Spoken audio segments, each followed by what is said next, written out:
வானவர் விரைவில் வந்திடுவார், வாரும் என்றே நாம் அழைப்போமே. வானவர் விரைவில் வந்திடுவார், வாரும் என்றே நாம் அழைப்போமே. வானவருடன் சேர்ந்திடும் நாள் விரைவில் நெருங்கிட ஸ்தோத்தரிப்போம். வானவருடன் சேர்ந்திடும் நாள் விரைவில் நெருங்கிட ஸ்தோத்தரிப்போம்.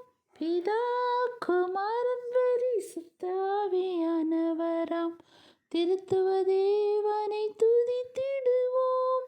பிதா குமாரன் பரிசுத்த ஆவியானவராம் திருத்துவ தேவனை துதித்திடுவோம்.